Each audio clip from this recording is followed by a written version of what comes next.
Pemirsa yang kami kasihi di dalam Yesus Kristus. Hari ini saya ingin mengajak Anda sekalian untuk memikirkan hal yang sangat-sangat penting, yaitu tentang alasan mengapa kita percaya ada Allah pencipta langit dan bumi. Ini sangat penting. Saya ingin mengajak Anda sekalian untuk membaca Alkitab satu ayat. Kitab Mazmur pasal yang ke-14 ayat 1 yang berbunyi demikian. Orang bebal berkata dalam hatinya, tidak ada Allah. Orang bebal berkata dalam hatinya, tidak ada Allah. Bukan saya yang berkata orang yang tidak percaya ada Allah itu bebal atau bodoh, tetapi Alkitab yang mengatakannya. Mengapa demikian? Karena sesungguhnya bukti bahwa ada Allah pencipta langit dan bumi itu berlimpah ruah. Itu banyak sekali. Tersedia dan dapat diakses oleh semua manusia. Jikalau dia sungguh-sungguh ingin mengerti, ingin mendapatkan alasan untuk mempercayai ada Allah. Saya ingin katakan kepada Anda, demikian. Sekurang-kurangnya ada 3 alasan. Sekurang-kurangnya ada 3 alasan yang sangat valid untuk kita percaya bahwa ada Allah pencipta langit dan bumi. Yang pertama, alam semesta. Alam semesta memberitahukan kepada kita ada Allah pencipta langit dan bumi.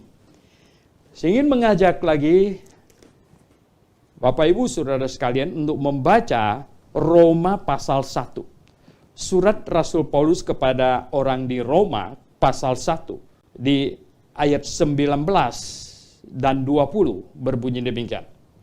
Karena apa yang dapat mereka ketahui tentang Allah nyata bagi mereka. Sebab Allah telah menyatakannya kepada mereka. Sebab apa yang tidak nampak daripadanya, yaitu kekuatannya yang kekal dan keilahiannya, dapat nampak kepada pikiran dari karyanya sejak dunia diciptakan, sehingga mereka tidak dapat berdalih. Rasul Paulus melalui inspirasi dari Roh Kudus mengatakan bahwa melalui alam semesta, seharusnya manusia bisa tahu ada Allah pencipta langit dan bumi. Oh, Bapak Ibu Saudara yang saya kasih dalam Tuhan Yesus, sungguh kalau kita lihat alam semesta yang ada di sekeliling kita, mungkin Bapak Ibu sudah sering melihat foto bumi kita yang seperti kelereng kecil berwarna-warni begitu indahnya. Nah, orang-orang yang mempelajari astronomi, mereka telah berusaha untuk mencari melalui teropong yang diciptakan yang bisa melihat sedemikian jauh. Dan seluruh galaksi yang kita ada di dalamnya ini, galaksi Bima ini, Milky Way, tidak ada satu planet pun yang seperti bumi kita. Tidak ada. Dan ketika mereka memakai teropong yang lebih besar lagi, kemudian mereka meneropong semakin jauh dan menemukan banyak galaksi, dan mereka mencari di dalam galaksi itu planet-planet, tidak ada satupun yang seperti bumi ini. Nah, Bapak Ibu Saudara yang saya kasih dalam Tuhan Yesus, alam semesta ini diciptakan oleh Tuhan yang Maha Kuasa. Dan bumi ini adalah planet yang istimewa. Oh, Bapak Ibu yang saya kasih dalam Tuhan Yesus, ada sebagian orang percaya kepada evolusi. Evolusi dasarnya itu adalah ada sebuah ledakan dahsyat katanya, Big Bang yang mereka sebut itu. Ya, sebuah titik yang terkecil, nggak tahu lebih kecil dari virus corona atau bagaimana gitu. Bisa meledak. Dan ledakan yang dahsyat dan terjadi dalam alam semesta ini. Ini teori yang paling konyol. Dan kemudian mereka dari situ membangun bahwa semua makhluk hidup yang ada di bumi ini adalah datangnya dari berevolusi. Tidak masuk akal sama sekali. Bapak Ibu yang saya kasih dalam Tuhan Yesus, memang ya kata yang kita lihat di satu kolam kecil gitu, berevolusi dari telur kemudian jadi beludu, ya kemudian naik ke atas darat kemudian jadi kata. Tetapi ya, para ilmuwan tidak bisa menjelaskan mengapa cecak bisa putuskan ekornya ketika dia dalam keadaan kepepet untuk melarikan diri. Mereka tidak bisa menjelaskan. Dan para ilmuwan tidak bisa menjelaskan mengapa salamanda ketika kakinya putus bisa tumbuh kembali kaki yang baru. Tidak ada yang dapat menjelaskan itu. Dan mereka lebih tidak dapat menjelaskan lagi. Belut listrik. Anda pernah dengar belut listrik di sungai Amazon? Itu belut listrik itu bisa mengeluarkan listrik yang ribuan volt sehingga buaya pun bisa mati. Buaya yang menggigitnya itu bisa mati. Bapak Ibu yang saya kasih dalam Tuhan Yesus, para ilmuwan juga tidak dapat menjelaskan bagaimana teori evolusi bisa difahami kelelawar memiliki sonar yang sedemikian rupa. Sehingga mereka bisa terbang di dalam gua yang gelap dan tidak saling tabrakan. Oh, ya. Tadi malam di National Geographic saya nonton tentang kunang-kunang. Ya. Itu kunang-kunang itu adalah binatang yang sangat ajaib. Ya. Dari perutnya mengeluarkan sinar. Anda bisa bayangkan. Ternyata itu ilmuwan yang menyelidiki, mereka hanya sampai mengetahui, wow, katanya apa? Sinar yang dikeluarkan oleh tiap kunang-kunang itu mempunyai kode, katanya. Mempunyai kode. Yang jantan berbeda dari yang betina. Loh, kok bisa begitu? Nah, saudara yang saya kasih dalam Tuhan Yesus.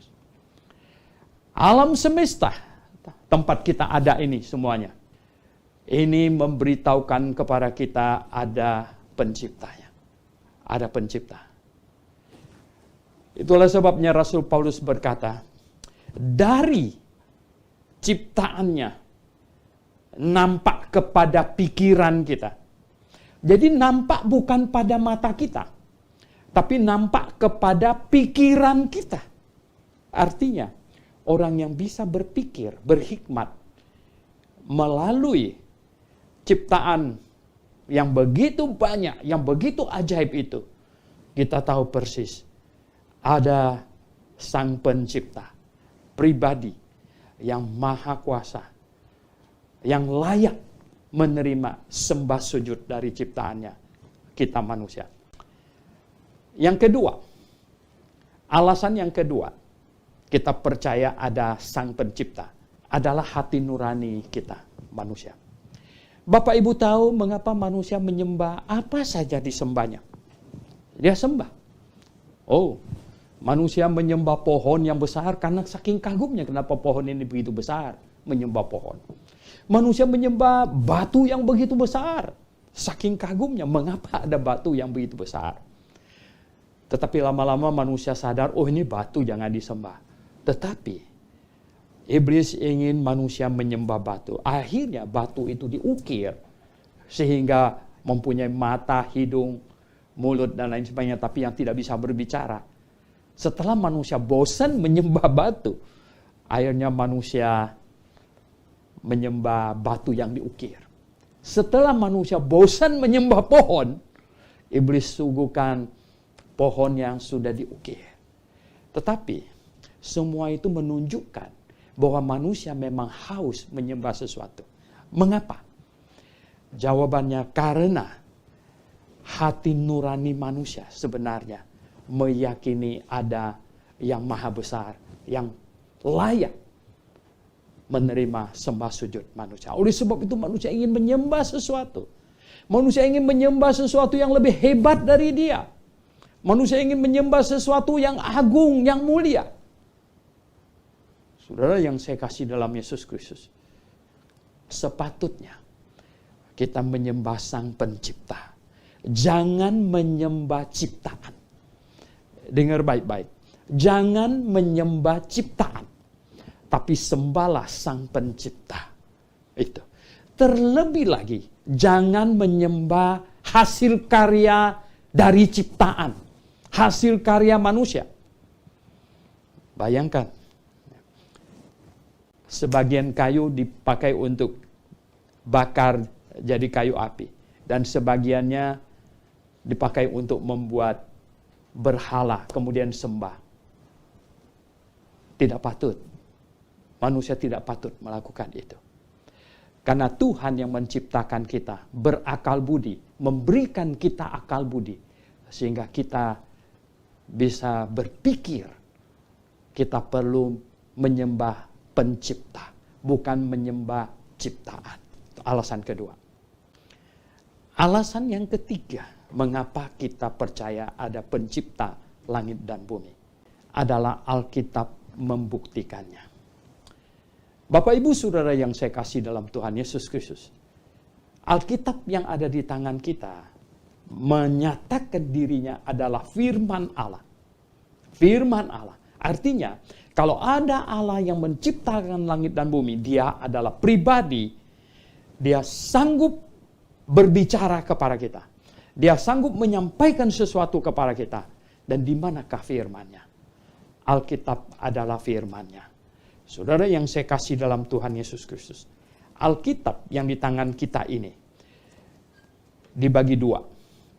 Perjanjian lama, kemudian perjanjian baru.